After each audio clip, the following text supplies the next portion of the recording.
Hey everyone, and welcome back to The Explainer. I am so incredibly excited to share today's material with you because, well, we have finally made it. This is the highly anticipated finale of our Financial Freedom series. We've covered a massive amount of ground in our previous sessions, but today we're bringing the whole shebang together with a comprehensive biblical guide to savings. So just to set the stage for our conversation today, the material we're diving into comes straight from a truly powerful sermon preached by Pastor Noel Sundish at the Crown of Life Ministries over in Bhopal. He does this amazing job breaking down exactly why savings are so critically important for a believer, laying out these practical principles that are honestly just as relevant today as they were thousands of years ago. All right, let's look at our roadmap for today. We're going to master the core pillars of biblical financial management by hitting 4 key areas: the wisdom of the ant, leaving a generational blessing, patient investing, and we'll wrap it up with some essential asset rules. Let's get right into it. Section 1. The wisdom of the ant. Before we can even look at the ant, we've got to bust a pretty huge myth.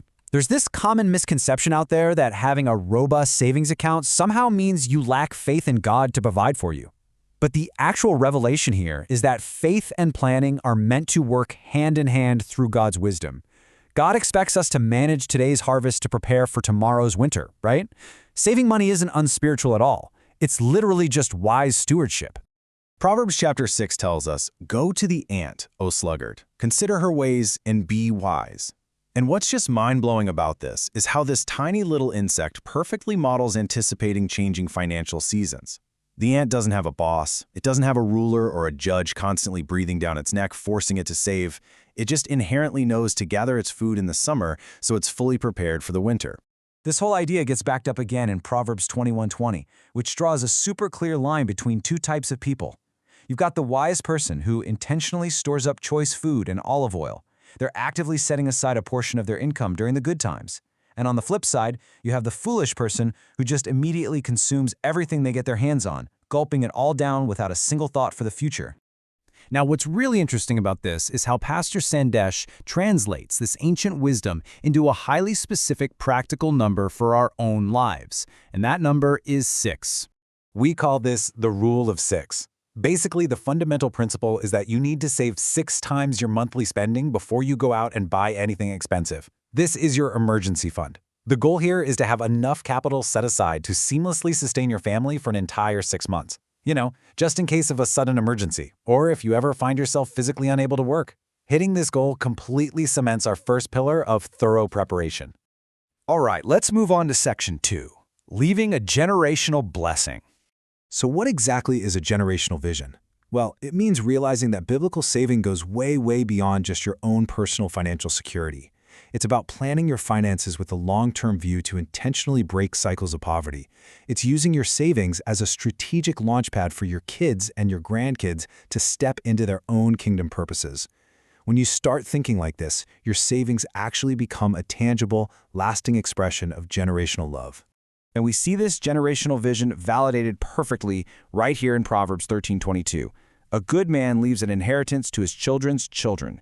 Strategic savings aren't just so you can live comfortably, they're designed to give your descendants a massive, vital head start in life. Which brings us to Section 3, patient and diverse investing.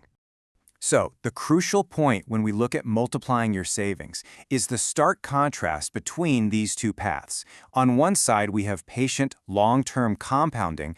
On the other, the seductive trap of get-rich-quick schemes. The source material is super clear here. True biblical investment relies on the slow, reliable growth of hard work. It completely rejects the risky, fleeting illusion of trying to get rich overnight. This principle is completely anchored by Proverbs 13:11 in the New Living Translation, which says, "Wealth from get-rich-quick schemes quickly disappears. Wealth from hard work grows over time." Wealth gained in a rush, it just dwindles away. But gathering it little by little, being patient, consistently applying effort, that is how your investments actually increase. Then we have this amazing piece of ancient wisdom from Ecclesiastes chapter 11. It instructs us to ship your grain across the sea, invest in 7 ventures, yes, in 8. Guys, this is an ancient biblical precedent for investment diversification. Spreading your investments isn't just some modern Wall Street concept, it is deeply rooted historical wisdom. Let's break this strategy down real quick. First, ship your grain across the sea, meaning put your resources out into the broader marketplace. Second, expect a return after many days. There's that essential patience again. Third, invest in 7 ventures. Yes, in 8. This is the absolute core of diversification. And finally, prepare for unknown earthly disasters. By spreading your risk across multiple different areas, you're protecting your hard-earned savings from some unforeseen catastrophe that could otherwise wipe out a single venture. Okay, our final stop, Section 4, Appreciating versus Depreciating Assets. Before we drop the ultimate rule of thumb on you, we absolutely have to get this distinction down. Appreciating assets are things you buy that actively grow in value over time. So think real estate or solid market investments. Depreciating assets, on the other hand, lose their value over time. Things like brand new cars, the latest tech gadgets, or expensive designer clothes. Grasping this simple yet profound difference is the absolute key to executing our final strategy.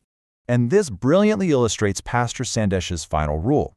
Do not buy any depreciating asset until you have an appreciating asset to compensate for the depreciation. Wow, that is a real game changer. It's a powerful financial boundary. Basically, if you want to buy something that goes down in value, you first need to own something that goes up in value to mathematically cover that loss.